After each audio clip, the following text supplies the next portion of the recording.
Good evening and welcome to the November 18th meeting of the West Sacramento City Council and West Sacramento Redevelopment Successor Agency and West Sacramento Financing Authority. We'll begin tonight's meeting, as we always do, with the Pledge of Allegiance. And I'll ask Jennifer Perez to please lead us tonight. Open the pledge.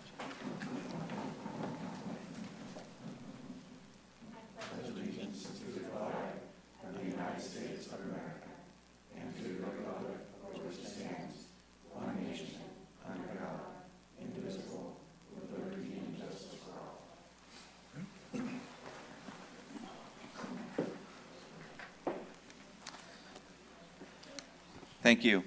I need to report the City Council did meet earlier in closed session, and we did take action. I'll ask the City Attorney to please report out our action. Thank you. Yes, the council met in closed session, and they authorized intervention by the city in the Rayleigh Field property tax assessment appeal. Thank you.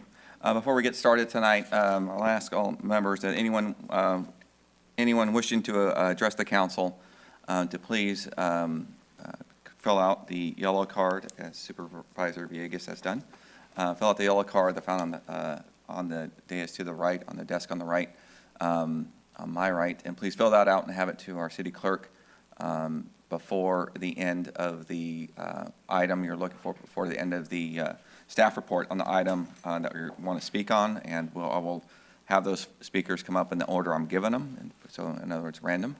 Also be aware that there is a clock in each item. I'll ask each speaker to keep their comments to 3 minutes, and I'll ask the clerk to please keep us abreast of the clock. But again, that's to ensure everybody has an opportunity to speak and has a lot of time to speak.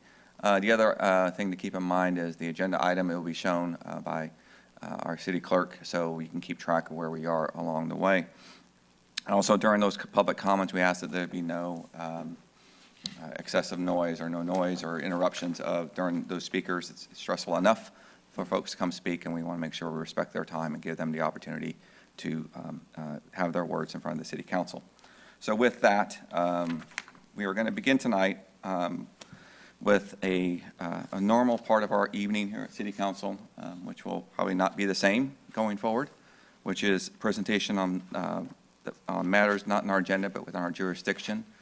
I think our city clerk, is this where we're going to take it now, or do you want to take it in 1A? It's actually item number 2, so if you want to dispense with your business first, we can do that, or we can do it right now. Let's just dispense of this business, and then we'll get to item 2. Okay. Thank you for clarifying. So, but it is, I opened this part up with a bit of a heavy heart, and we'll talk about that in the next item. Anyway, so is there anybody on the public who'd like to speak on any matters not in the agenda but within our jurisdiction? And seeing none, we'll move on to council communications and assignments. Do any council members have anything to report? Just one, Mr. Mayor, and that is West Sacramento SAFCA met last week, and we are continuing to make offers to property owners for properties that are necessary for building the levee, and I think we're making very good progress as far as contacting the people and making sure that they are aware of all of the issues that they are entitled to. We have settled with a number of those folks out there that own property. We certainly have a few more to go and to get done, but at the same time, we are moving forward. Thank you. The update, Mr. Kristoff. I do have one item to report on, and that's this past Monday.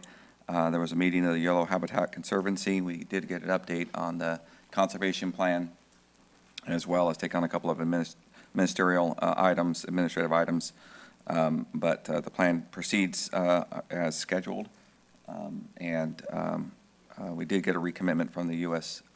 Fish and Wildlife to continue working at the pace we've been asked to keep. So that was a big win for us to kind of keep them on track for reviewing.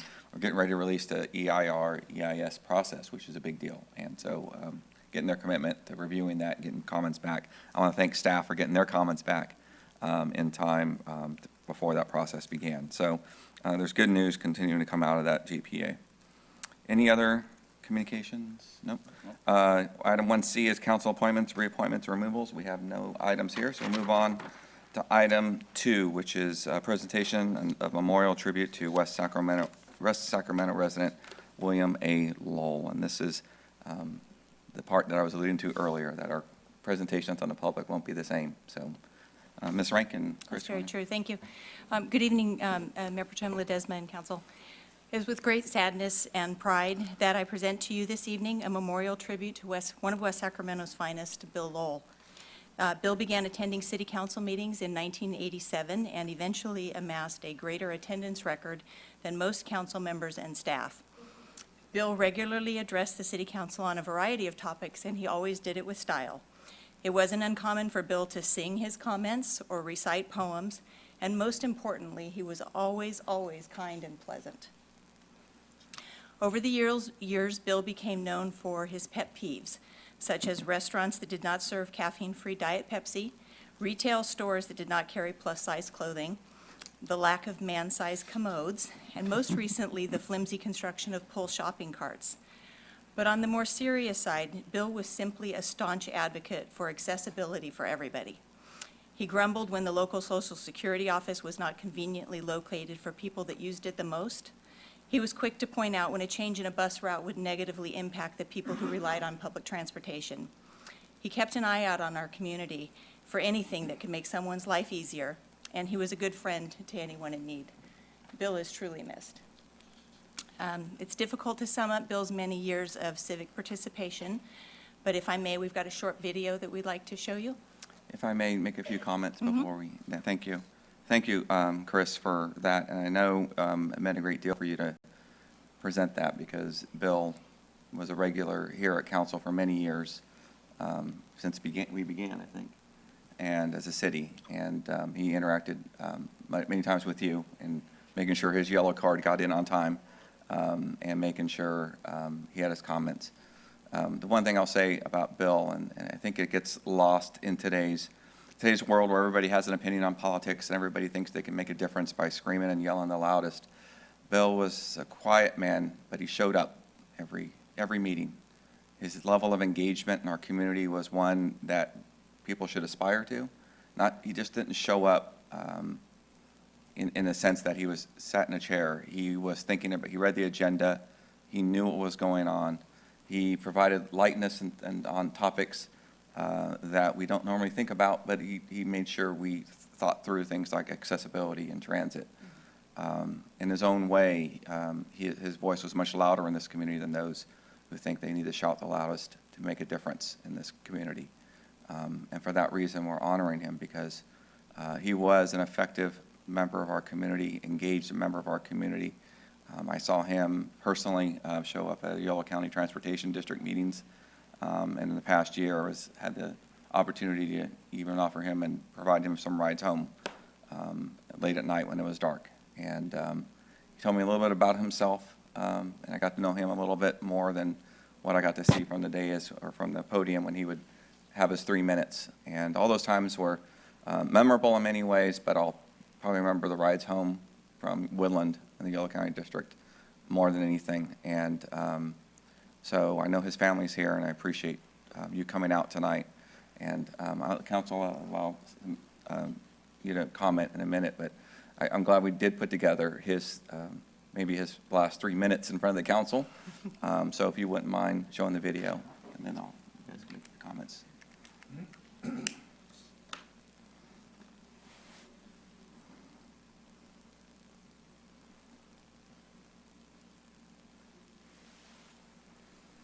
So with that, we have several requests to speak under item 1A, and the first is by Bill Lowell. Ho, ho, ho, Mr. Mayor. Yes, William Lowell for the record. I don't know what I was thinking when I came back by way of 42A, I guess it was. Took me a little longer, but I got an interesting experience there on Main Street. Thank you, Mr. Mayor. William Lowell, West Sacramento for the record. I noticed in last week's B, about 4 or 5 days ago maybe, they had an article regarding another bridge across the river between West Sac and Sacramento. And Thank you, Mr. Mayor. William Moore, West Sacramento, for the record. Yesterday, I was coming out of the bank and I said hi to this fellow walking by with his walker, and he claimed to come down from Seattle, and he claimed that they already had a cart like what I was pushing for, a shopping cart that's only 6 inches from front to back. He said that they were using them up there in Seattle. I noticed Joe Son and Company, clothing store that's been around 88 years downtown. So as a sentimental note, I wrote a farewell song, and I used the old music. Go ahead, give us one verse, Mr. Huh? Roll. Give us Okay. one verse. Okay, like Joe Son, the K Street clothier will no longer be open, so a clothing store is closing. But just what's all the fuss? 'Cause they've served us 88 years, big and tall and uniforms, for casual clothes of all sizes. That is a big plus. And the chorus goes, our hearts will be with the Joe Son staff as Joe Son sets in the west. We hope that all land new jobs they like, that finish careers best. Oh, Thank you, Mr. Lowell.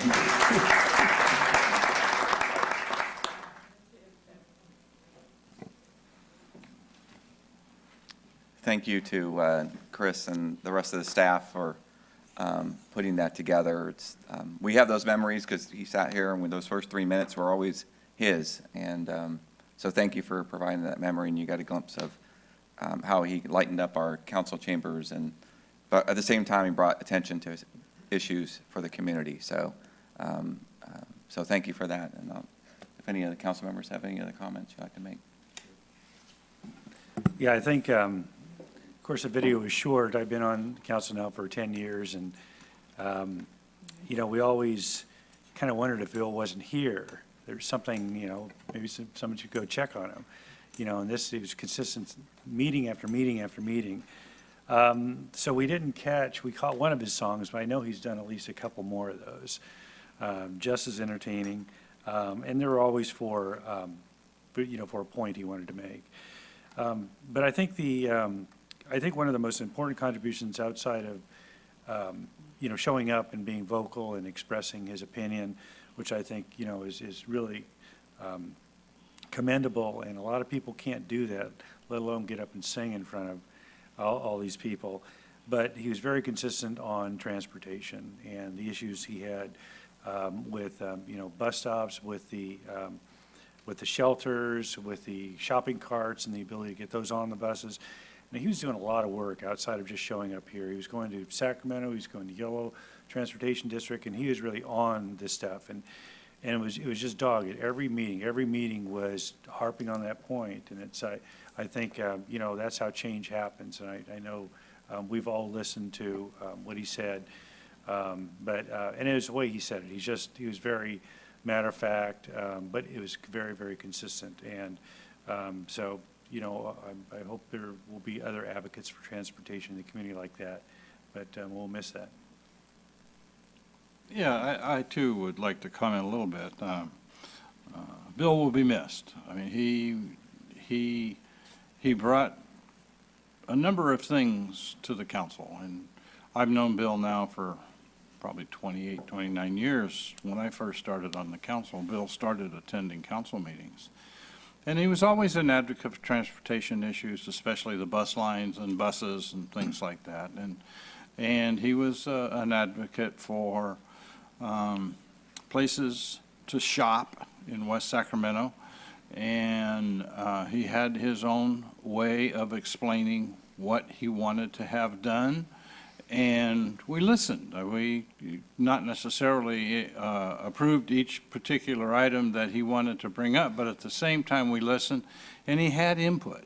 And that is so very important. It is so very important to have some kind of input that allows you to, or allows us to make the decisions that we make.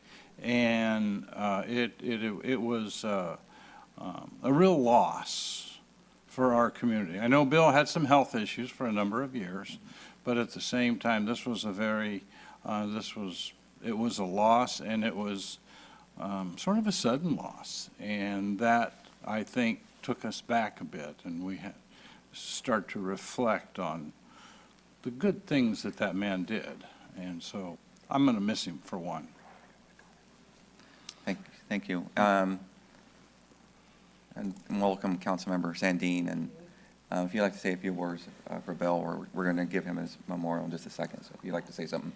Well, I had a chance to spend time with Mr. Lowell driving back from Yolo County Transportation District meetings, and when he was an advocate for public transit, he had such a deep respect for us, and was he was a tireless advocate and a great engaged citizen, and his passionate, caring, respectful, and engaged, and he will be missed. Thank you.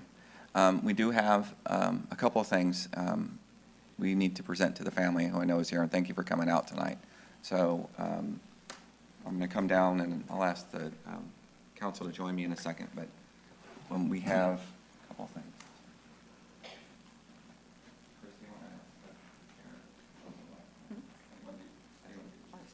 You can go ahead. You want to hold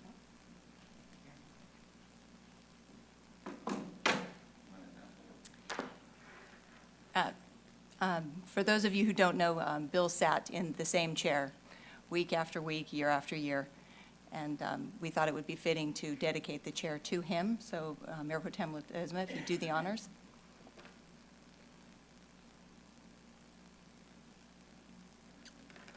And family, if you'd like to get up and take a look at it, you're welcome.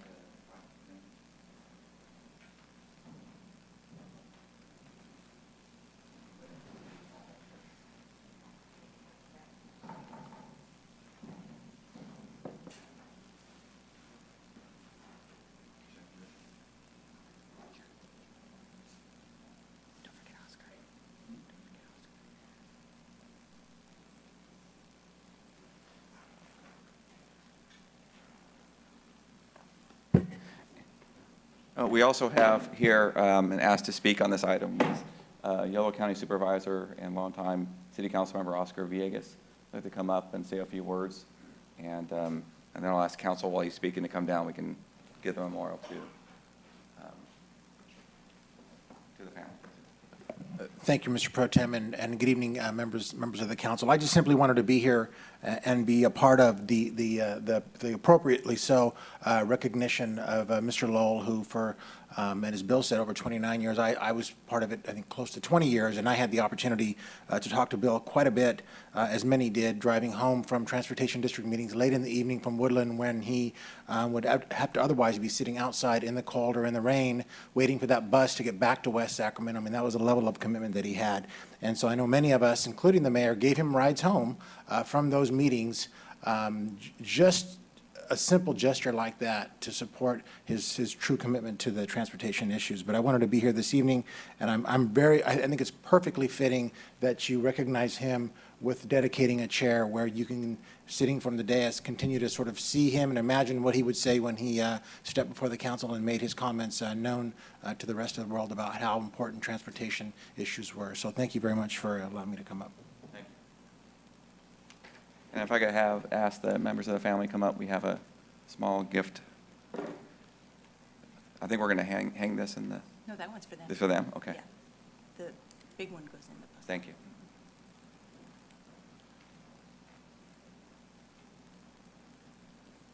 So on behalf, I'm sorry, is that right? So on behalf of the City Council, we want to present you with this, this portrait of Bill and his dedication to our city, and send our deepest condolences for your loss. And honestly, thank Bill. We didn't get a chance to do that, for all of his work and all his commitment to the community. So this is for you and the family. So thank you so much. Thank you.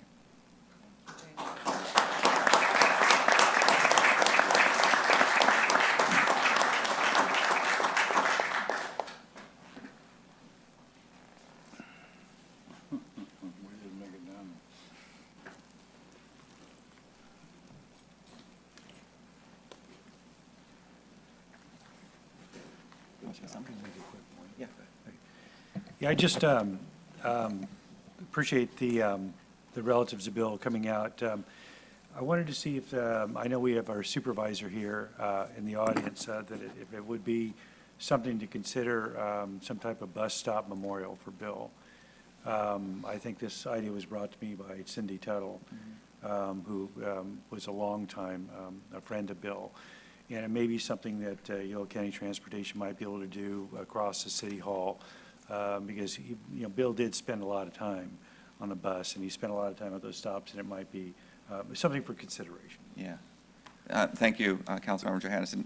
I've already been in touch as our representative to Yolo County Transportation. I've already been in touch with the executive director. We have a few proposals we've already started to think about, so I've asked him to work with our city manager and staff to kind of come up with the appropriate and bring it back to council. So I think we're all in agreement it's necessary. And I know Terry Bassett, who's the executive director, and their staff equally send their condolences. He was a fixture there as well in Woodland. So anyway, so thank you very much for coming out. Okay, we're moving on to the item number 3, which is the presentation on 2016 Youth Fire Academy.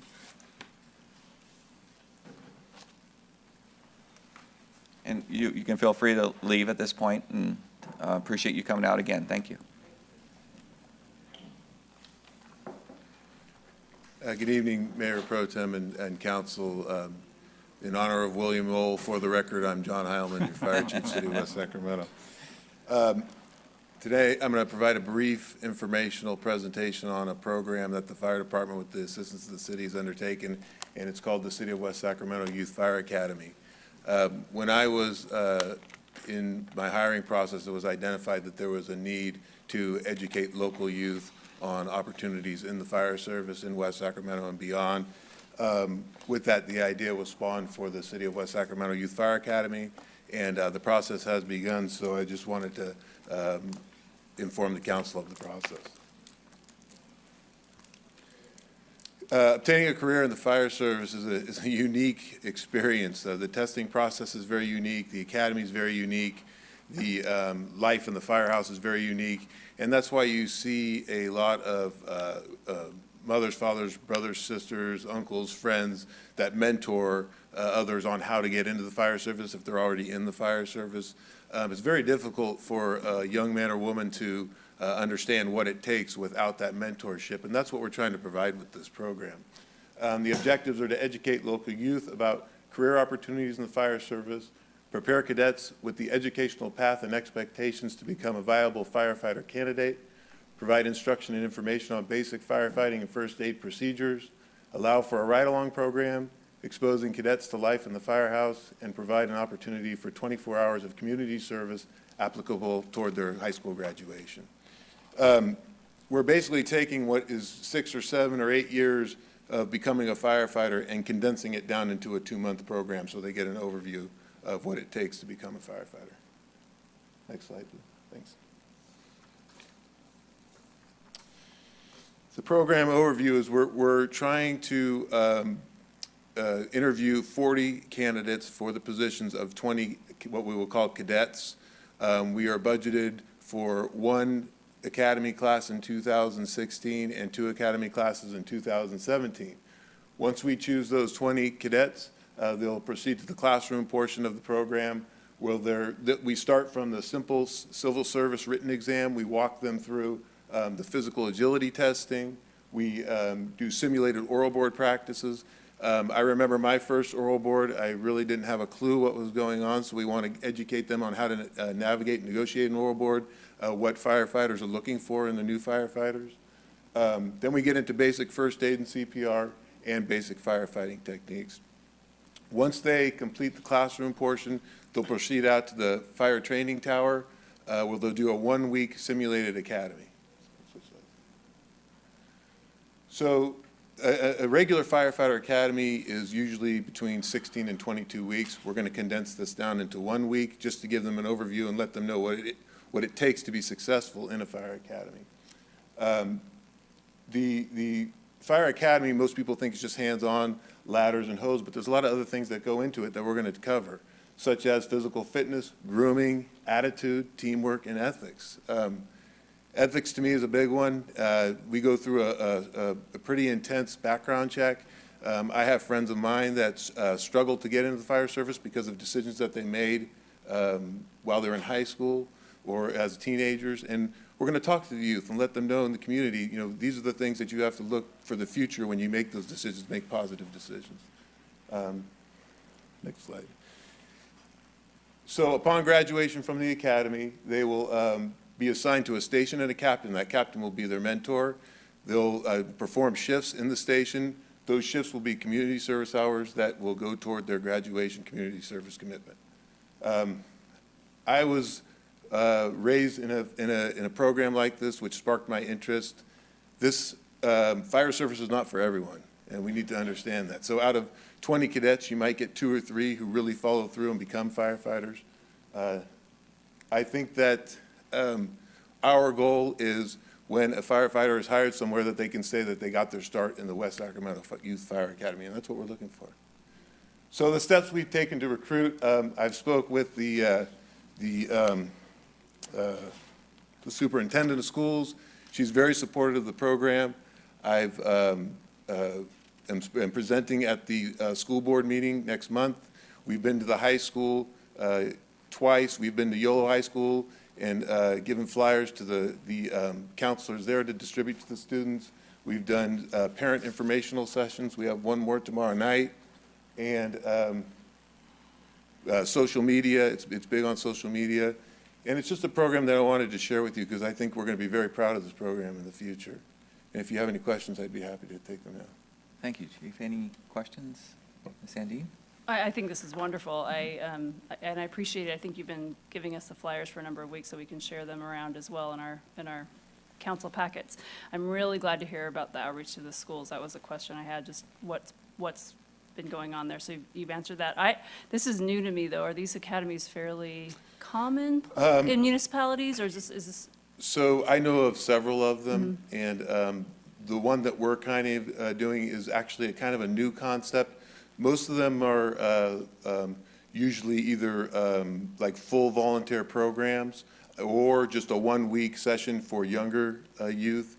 This, we're sort of creating this out from scratch with what we think is the best interest for the community and the children in the schools. So, and we've had amazing response to this. You know, I think we've had like 15 interest cards already filled out. Wow. I think it's going to be very successful, and the sky's the limit with the program. I mean, I don't know what it's going to morph into, and I'm excited to see where it goes. I think it'd be great if we could also meet some of the participants at some point, too. Well, when we do Wanna the bring them academy by? That'd be graduation, great. we'll definitely That'd be great. have a ceremony and celebrate it, because the academy is 1 week, but it's a stressful week. It's, I mean, you really get to look at what it's like to be in a fire academy. Yeah, thanks for putting it together. It sounds Absolutely. wonderful. Yeah, thank you very much for putting it together and giving us the update of what you're trying to achieve from this. And from what I understood, this is something you did take from your own personal experience. And Mostly, yeah. yeah, so I appreciate your commitment and dedication Yeah. to this. So to the, many viewers out there watching, and maybe they have a son or a daughter interested in this, they can just, where can they find the information? It's on the website? The information's on the website, and they can always come by the firehouse and get a informational flyer at Station 45. Okay. The parent meeting, the next parent meeting is tomorrow night at 6:30 at Station 45. Okay. Yeah, the more the merrier. Like I said, if a student was not successful in entering the program this time, like I said, we have allotted for 2 classes in 2017, so they always have a chance. Excellent. So, yeah. One thing I'd just Okay. like to thank firefighter Jennifer Almaguer and Battalion Chief Scott Pfeiffer, because I gave them my vision, and they're really running with this program. It's really, I think it's going to take off. Well, it already has, so, Yeah. so Great. hopefully we can keep it going. So I thank you for appreciate your your work support. on that. So Appreciate your support. thank you. Right, thanks. Definitely have that. Thanks, Chief. Moving on to the, unless there's any other comments or questions? Moving on to the consent agenda, we have items 4 through 11 tonight. So if, this time I'll ask if there are any questions, any items that like to be commented on outside of the consent or pulled away? If not, I'll entertain a motion. Move consent? I have a motion and a second to move the consent agenda. All those in favor, please say aye. Aye. Others opposed? Consent agenda passes. Thank you. Moving on to item 12, which is consideration of resolution 15-57, supporting implementation of the pre-qualified architectural submittal system, or PAS.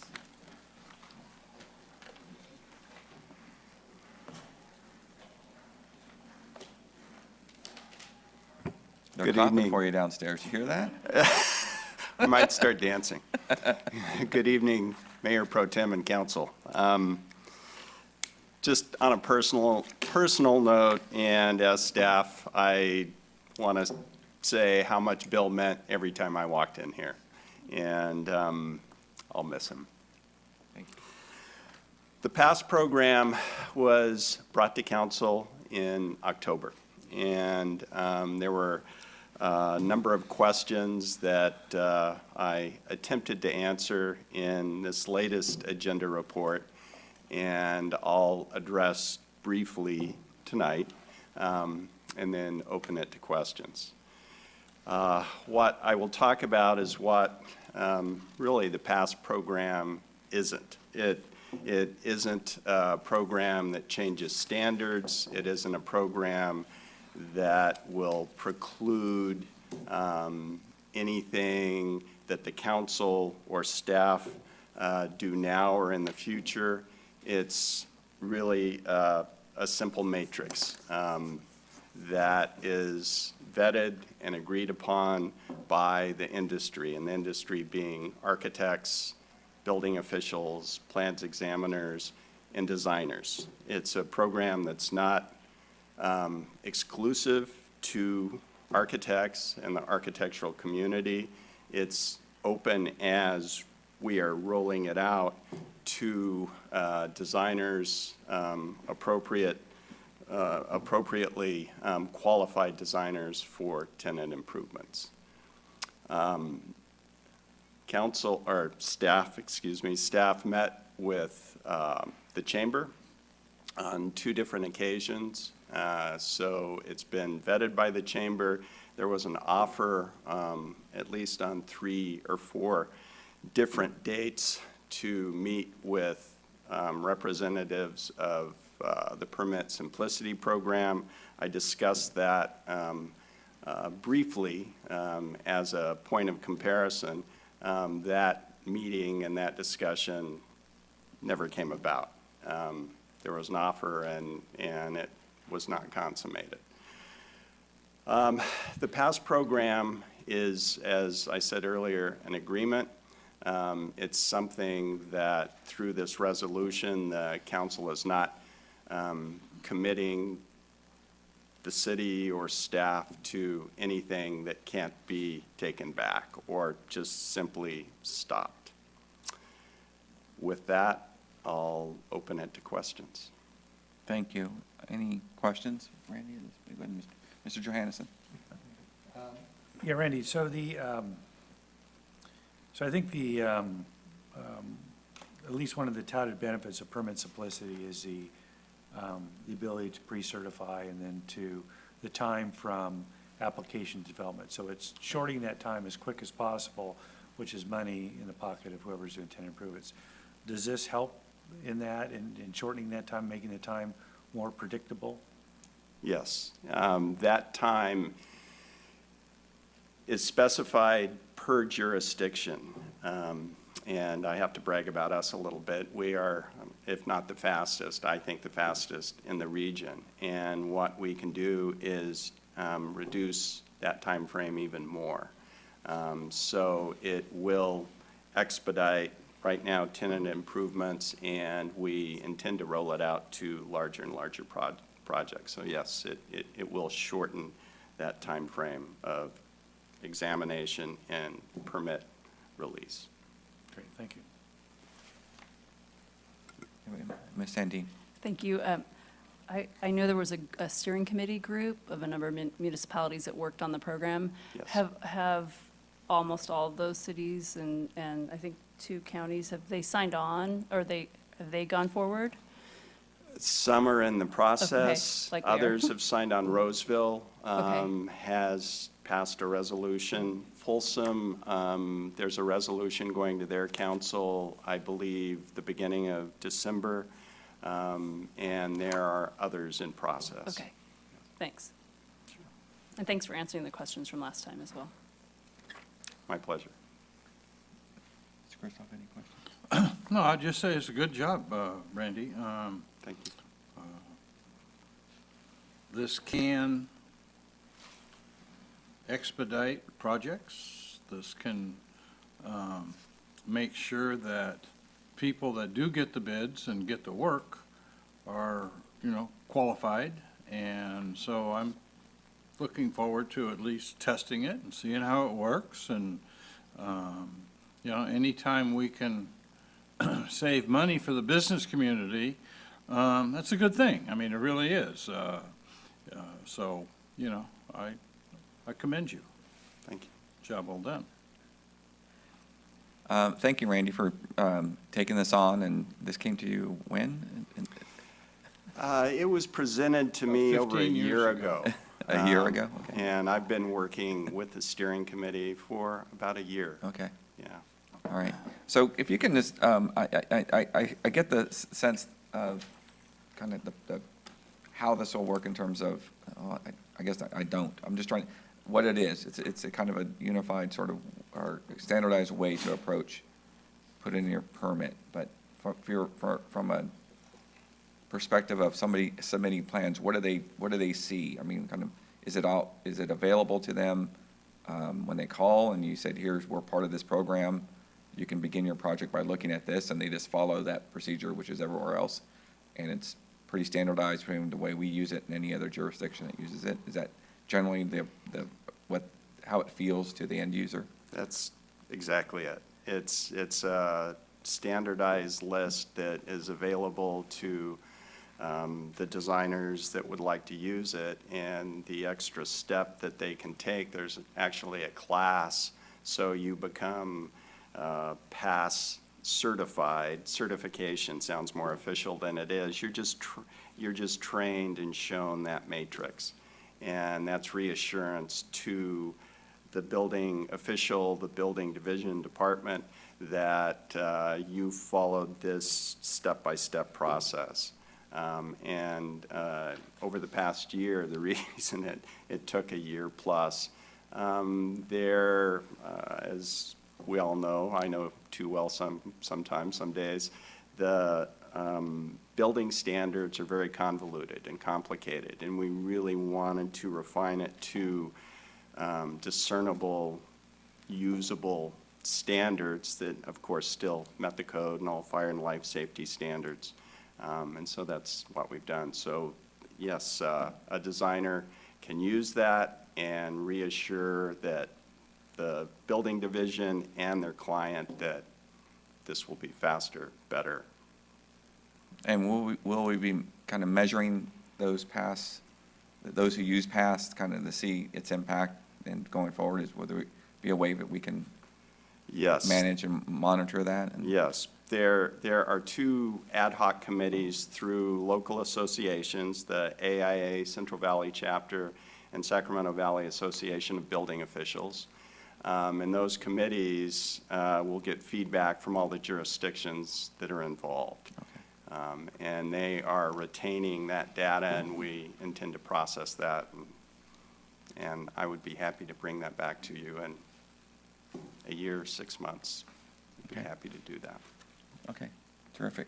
Well, thank you for this. Any other, I think we have no more questions from council. Any other comments, questions? This is a resolution, but I think I have to take public comment on this. Do I have to, any other comments from council? Do I need a public comment on this or not? Okay, it's just a resolution, okay. So if anybody doesn't have any comments? I'll move recommended action. Thank you. We have a motion and a second. All those in favor, please say aye. Aye. Aye. All those opposed? Thank you, Randy. Moving on to item 13, which is a workshop for consideration of electronic, might as well be electrical cigarettes, electronic cigarette regulation. Good evening, Mayor Pro Tem and council members. On October 21st at the council meeting at that time, Councilmember Johannesson had mentioned being approached by Carrie Hess from the Yolo County Health and Human Services Agency about the city potentially regulating the use of electronic cigarettes in enclosed places and workspaces. And at that time, the council recommended a workshop on the issue to give the council an opportunity to hear information and discuss a potential regulation. The city currently has an adopted ordinance regulating smoking in public places and in places of employment. That was adopted in 1991, but in 1995, the state enacted its own sweeping law about smoking in enclosed workspaces. And since that time, there's been a provision in the city's code that preempts the city's code provisions in lieu of the state law under Labor Code Section 6404.5. Under that law, local governments are not prohibited from imposing and enforcing their own smoking restrictions if they apply to areas not covered by state law. And because state law doesn't currently regulate or prohibit the use of electronic cigarettes, local governments are free to regulate that use. A little bit of background on electronic cigarettes. They're battery-powered devices that are designed to mimic cigarettes by vaporizing a nicotine-laced liquid that is inhaled by the user. And there's a sort of another type of subgenre of e-cigarettes known as hookah pens, which are similar devices, but they come in colors and flavors and kind of more of appeal to teenagers. So that's an issue. The technology and hardware involved in all e-cigarettes is similar in that they produce a vapor from this heating element that boils the liquid, and hence the term vaping is the term for akin to smoking, but it's vaping. A January 2015 report from the California Department of Public Health notes that e-cigarettes do not emit a harmless water vapor, but an aerosol that has been found to contain at least 10 chemicals that are on the California's Prop 65 list of chemicals known to cause cancer, birth defects, and other reproductive harm. Also, these products and devices are not regulated by the FDA. Because state law doesn't currently regulate or prohibit the use of electronic cigarettes, there's many communities across the nation, including in this county, that have already adopted ordinances regulating the use in public places and places where traditional cigarettes are currently prohibited by state law. That includes the cities of Davis, Woodland, and Yolo County. Common reasons for enacting the regulations are concerns about secondhand health effects from the vapors, concerns of acceptability of e-cigarettes might increase traditional smoking, particularly among minors, and confusion about where smoking is allowed, because e-cigarettes vapor can sometimes mimic traditional smoking. So if the city were to enact a regulation to prohibit the use of electronic cigarettes, the simplest action could be to add a provision to the existing code that defines e-cigarettes and says that they will be regulated in the same way that smoking of traditional cigarettes are regulated by the city and under state law. But there are currently a few internal inconsistencies in Chapter 8.16, so it also makes sense to take the opportunity to do more of a cleanup and an update of that chapter to maybe get rid of the provision that preempts the ordinance sections dealing with smoking in public places and updating that to be consistent with state law, and then adding the new e-cigarette regulation into the code at that point. If you have any questions regarding health implications or the science regarding e-cigarettes, Carrie Hess from the Yolo County Health and Human Services Agency is here, and she said she could be available to answer those questions, or if you have any questions of me, I'm happy to answer those as well. Thank you. This is a workshop, so you're looking for our direction and Yes. our thoughts. Thank you. So council, have any questions or comments on this issue at this point? You don't have to. Just quickly, yeah, I'd maybe like to hear from the county, just kind of some of the health effects and to try and distinguish this, if there's any distinguishing between cigarettes and e-cigarettes and what we're trying to do here. Yes, you can, it's been requested you maybe make a couple of comments. Can have you come all the way out and Good evening. I'm Carrie Hess. So I work in the Tobacco Prevention Program for the Health and Human Services Agency. So our main concern with electronic cigarettes was the secondhand vapor, like Amanda mentioned, and also the role modeling that it would show to children. So I work with a group of young people all over the county, and I do have young people at River City. And they've told me that they've seen people vaping inside of stores where they shop with their family. And so, you know, we would like for children not to see that inside. So just when you are considering it, the best thing I can tell you is that people can still use e-cigarettes. You know, if you think that e-cigarettes are safer, but we don't call them safer. People can still use e-cigarettes any place that they can still smoke. So that's really what we're asking, is for you to treat an e-cigarette just like a regular cigarette. okay. All right. Thank you. Any other questions, Carrie? Thank you. Thank you, Carrie. Any other questions? Just some feedback. I understand and support the concept of keeping e-cigarettes to, you know, in terms of where people can smoke or vape. I think that is important. I just, part of my concern around this is just it's more pragmatic in terms of the work we're now putting into updating ordinances. I don't want to say it's not a problem. I have not been asked. I mean, I respect your opinion and the feedback you've given. I'm just cognizant of us, how we, you know, I have not got one complaint saying we have vaping in stores and whatever, so it's sort of invisible to me, and maybe because I live a sheltered life, I don't know. But I can understand the need for us to kind of quarter off. I just want to make sure staff, I don't think this is a priority at this point for us to sort of tear down the walls and kind of get this done. I'm just trying to understand what the workflow for staff and kind of what it would mean. My sense talking with Amanda is that if we were to just conform electronic cigarettes with regular cigarettes, that from a staff workload, it would not be that big of a effort to amend our local ordinance to be consistent. Okay.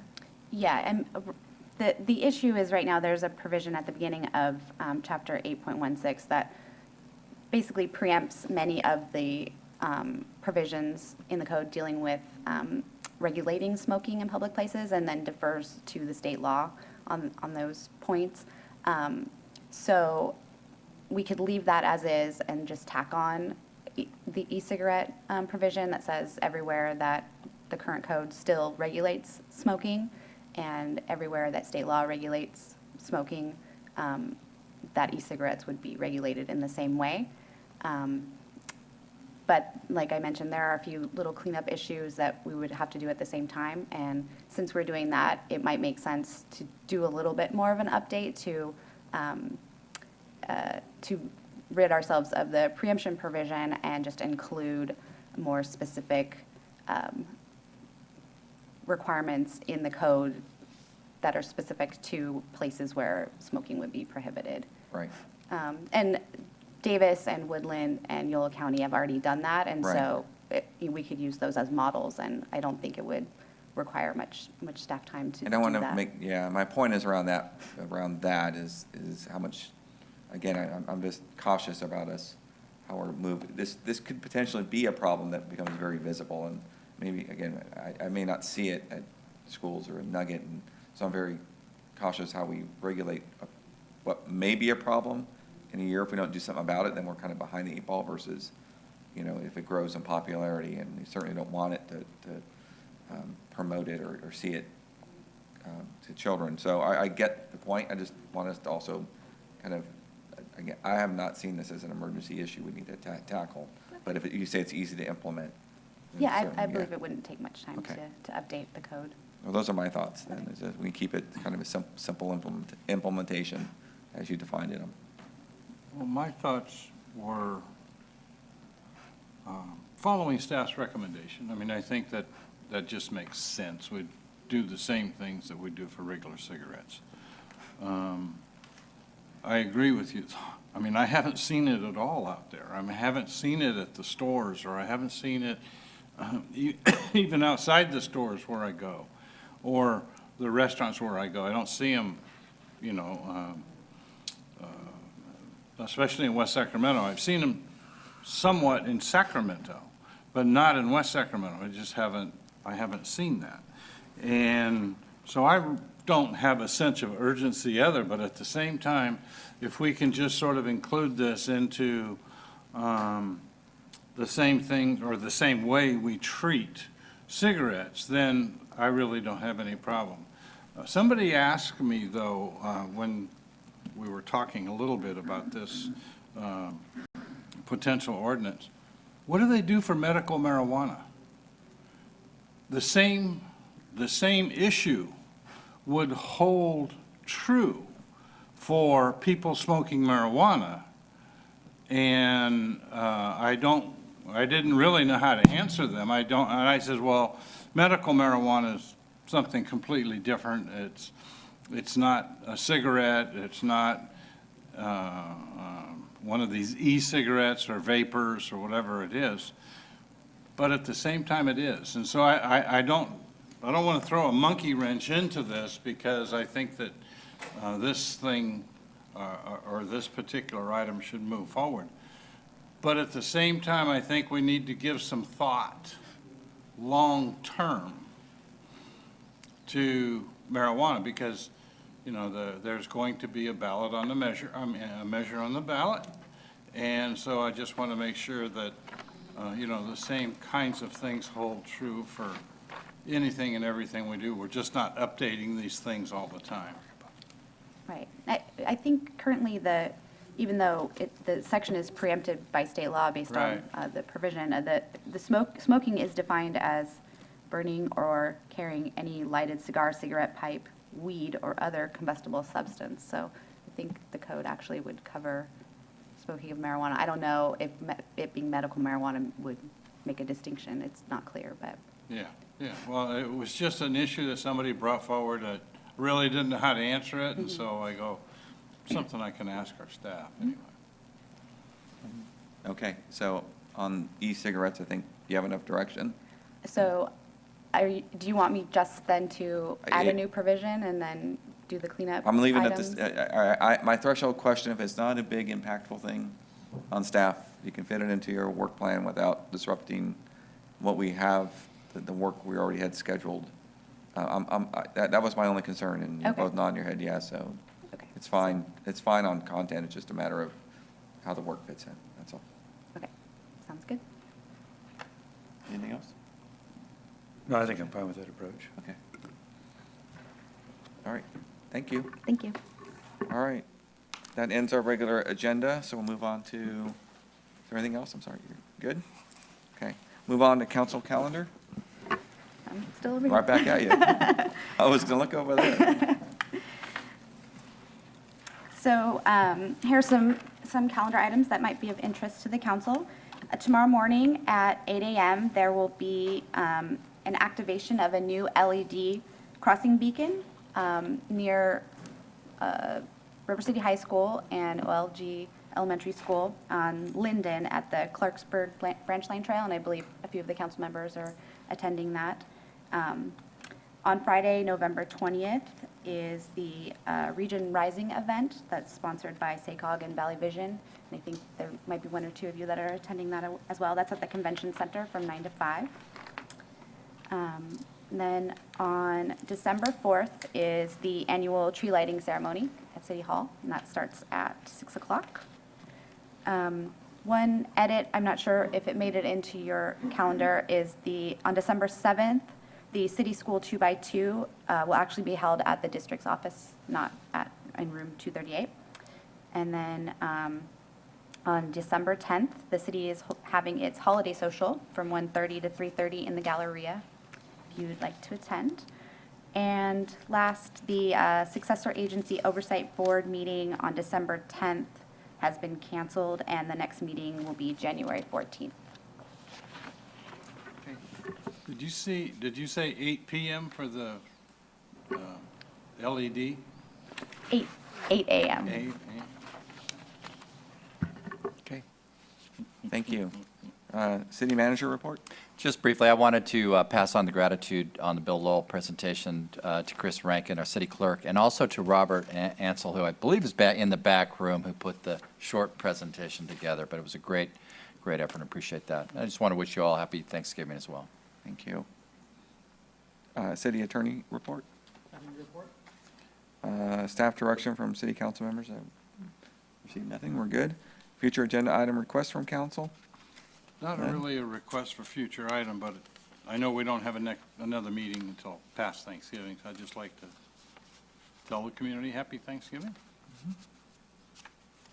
Thank you. And I will wish staff and all the staff and all your families a happy Thanksgiving as well. So thank you. If there's no other items, look for a motion to adjourn. Second. Oh, well, yes, thank you. If you want to make that. I'd like to adjourn in memory of Bill Lowell. We have a motion and a second. All those in favor, please say aye. Aye. Thank you. And the meeting is adjourned in memory of Bill Lowell. Thank you. For the record.